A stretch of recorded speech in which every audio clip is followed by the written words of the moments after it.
Hi, everybody. How are you all doing as we enter what I think is the fifth week of our shut in and quarantine? I'm pretty sure that's where we are. I'm losing track of time in that way. But I've heard from several of you that you're either sick or you have had family members who've fallen ill from the virus or you've had friends who have. Um, the circle of those who have become ill is growing closer and closer. And as the weeks and days go on, we will each know somebody if we don't already. And my heart is with you. That to me is the most important thing, just contending with the reality of what's happening in the world right now. And I really do believe that we are in this together. And I want you to know that my heart really is with you, and that if there's any way I can support you beyond making YouTube videos about our content and facilitating discussion with my questions and all of that stuff, if there's any way I can support you beyond just the normal class content and normal, being a professor, please don't hesitate to reach out. I really want to support you in as many ways as I can. So I know that many of you are having very, very, very challenging times right now. And I just want you to know that there is another adult out in the world here who cares about you, really, really cares about you. So don't hesitate to send me a text or an email if you need any support. So with that said, I hope you had a good holiday weekend, Easter, Passover, or neither, but that you are finding some ways to celebrate hopefulness and possibility and what we all might collectively learn from this. Sorry, I got a hair on my nose. Learn from this experience going forward, even as we contend with the grief and the fear and the anxiety in this moment. I think we are also finding resources in ourselves and communally that are going to really, really serve us well. So, sorry, my printer suddenly is going off here. Anyway, I don't know how that just suddenly happened. So this week is what I consider, I consider every single week in our semester together, obviously, to be really important. This week is especially important, and I hope that a number of you will show up to the Zoom with Zona time on Thursday, the optional Zoom time with me this Thursday during our class time at 2, because not only is the content of this week's class in and of itself just so important to us as a species right now, as a culture, really contending with racism, institutionalized racism, going all the way back to Harari and the vicious cycle. And, he outlined for us in those, in the early pages of his book, or the middle pages of his book, how those systems of hierarchy and how institutionalized, systematized oppression and discrimination happens, right? It's not just inherent to human nature. It's a chance historical event that then creates this trajectory of discrimination that helps keep people in power, that are in power. And doing that by subjugating those who are less powerful. And he talks about the cycle and how that happens. And so we can bring that framing to bear upon our watching of 13th, the amazing documentary by Ava Duverney, the award-winning director Ava Duverney, this week. So I hope that you all accessed the film with the link that I shared, and that you took some time to really think about it and write about it. And if you haven't yet, please do in time for your Zoom calls tomorrow. It's an incredibly provocative, moving, disturbing film. Trigger warning, which I'm sorry, I probably should have, sorry, should have shared this on ReggieNet when I gave you the link. There are some disturbing images in the film, particularly towards the beginning, some disturbing images of the Ku Klux Klan, some disturbing images of lynching, and I just want you to know that before you watch, because they can be very, very upsetting. There's not a lot of them, and the movie moves very quickly past them, but they're there. So I want you to know that so you can take care of yourself in ways you need to, not looking at those scenes or looking at them with support or just whatever you need to do. But if you find yourself especially disturbed by those images, that's because you are a compassionate feeling human being. And if you are a person of color, you might find them especially distressing, being someone whose relatives were, ancestors were subject to such horrifying abuse, and who today don't feel safe in your bodies of color, because we still perpetuate atrocious abuses against people of color in this culture, in this world, very sadly. So, with all that said, I want to say a few things to frame this week's discussion and topic, and to invite you into our Zoom discussions tomorrow, and to get you thinking about the material. So, one, I just want to follow up with what I said last week when it comes to racism and talks about racism.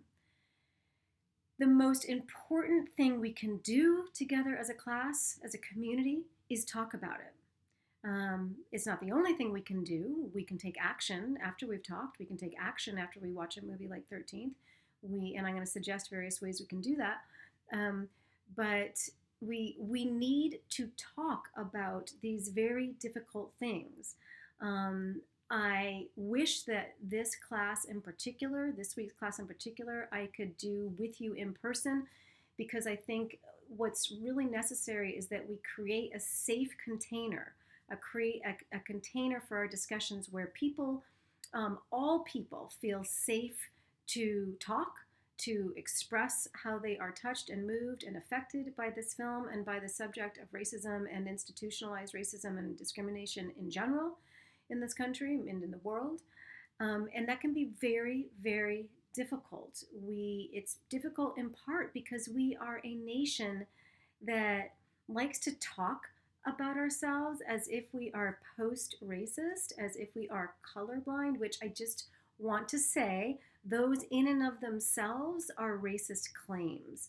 And if you like to say you're colorblind, my guess is that your intention is not racist. My guess is that your intention, your conscious intention, is really good. You want to not be racist. You want to believe that we don't live that way. You want to believe that things are a lot better than maybe they are, or than they surely are. So when I say that we're all racist because we live in a racist culture, or when I say that claims to colorblindness are racist, I'm not saying that you are consciously choosing to be. I'm wanting to expose a blind spot, and we all have them, no matter what color our skin is.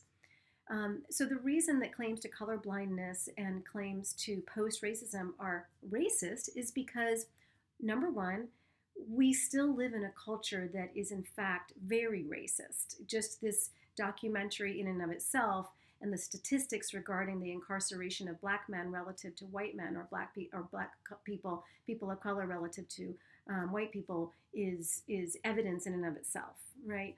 But look at the astounding number of black people who are killed and hurt at the hands of our police force, which is not to say that policemen are inherent, or policewomen or law enforcement are inherently racist. I do not believe that. But our system, as this movie makes clear, right? Our system is, our law enforcement system is inextricable from the prison system, which is inextricable from the ideologies that this movie lays bare for us, which is to say racist ideologies, okay?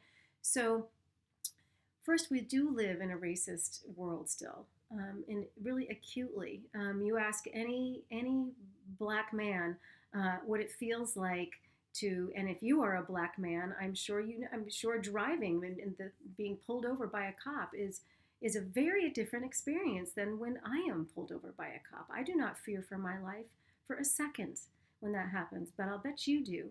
And I want everybody to hear that. That's wrong. It's really wrong. So we do live in a racist culture, number one.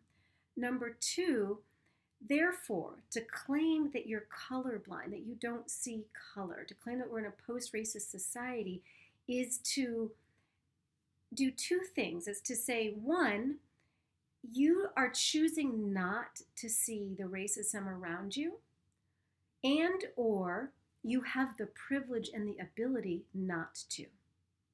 Both of those are inherently racist because it is our responsibility, no matter who we are, because racism is not the problem of people of color. Racism is our collective problem. We cannot have thriving, healthy just communities. None of us can flourish ultimately when flourishing or success is born on the backs of people we subjugate. It's not possible. It's not sustainable, and it's cruel. So claims of colorblindness, post-racism, are claims that can only be made from a place of privilege, which is to say, those not seemingly not affected by racism, but all of us are. And it's also for that reason an abdication of your responsibility to look, to see, to recognize that it's your problem too, and that you have a responsibility to do something about it. Because until the people of power are willing to examine themselves and to recognize the way that, and I'm speaking to those of you who can claim, who use that language of colorblindness or post-racism with the best of intentions, right? Until those of you who are willing to examine your own blind spots and to admit of the ways in which you have necessarily absorbed racist narratives, because it's impossible to live in this culture and not, things aren't going to really change. And that's why this documentary is so important, so hugely important. So all of us are in this together. No one's absolved from this conversation. This is everybody's issue. It's all of our problem, and it is a problem. So that's my number one thing I want to say. Now, how can we create a safe container for this discussion? I want everybody to feel as comfortable as possible talking about these issues, which means right off the bat, we need to get comfortable with discomfort. There's no way to have a conversation with a whole bunch of people that we only sort of know from a lot of different backgrounds, a lot of different ethnicities and different races. We can't get together and have a conversation, like a real nitty-gritty granular conversation about racism in this country without it being difficult and uncomfortable, right? As a white professor, I am constantly conscious of the ways in which I might say something despite my education and my understanding of these topics and my teaching of these topics and my consciousness and my efforts to be self-aware. I'm constantly conscious of the ways in which I may be saying something, and I may have already said something that is offensive unknowingly. And I want you to tell me that. I want to know that.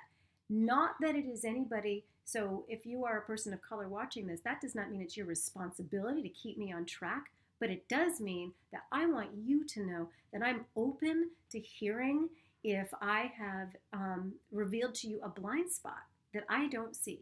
And I invite each one of you to step into that space. Be willing to speak. Be willing to say how you feel, knowing that you might get it wrong. You might offend somebody, and that you can survive hearing that. That's okay. You can survive hearing that if your intention is good. What's not allowed in this space is hate. What's not allowed in this space is conscious intent to harm. That's unacceptable, and I will not tolerate that. That is not welcome in these conversations, and I don't think any of you are going to come into these conversations with that intent. I really think that everybody here wants to see good, wants there to be healing, wants us to live in a just and equitable world. That is my belief, and that is how I will treat you, and I hope that is how you will treat each other as you enter these discussions tomorrow with one another. I did get some feedback around the Zoom calls from last time. that there were some people that some of the conversations went really well. Some people also felt really frustrated. Um, some of you felt like some of you felt like that that others of you were not really willing to look racism in the eye. We're saying things like, well, I don't know why people are racist, or, I don't really think we're that racist. And um, for the people of color who were hearing those comments, they felt a little bit unsafe or uncomfortable sharing their very different experience, which is to say that they do experience racism. And I don't know if you know the word microaggression, but microaggression it's worth Googling if you don't know what it is. But microaggressions are very sort of low key, sort of subtle, not really explicit um, uh, ways of being racist or assuming privilege that can be so subtle but very impactful. But because they're not really overt, the person who is the subject of that microaggression, there's the racism that he or she feels, but then there is the double whammy of not feeling sure about whether he or she should even be feeling that in the first place. Well, maybe I'm being too sensitive. Maybe I should just get over it. And so there's the double whammy of kind of a gaslighting effect where you don't know if you should even feel entitled to feel that way. Maybe you should get over it already. No, you shouldn't get over it already. If you feel that way, you feel that way, and it's valid. Um, but but saying something again with the best of intentions, not knowing that you're doing so at all, but with the best of intentions, saying that. Oh, hold on, something's going off my computer here.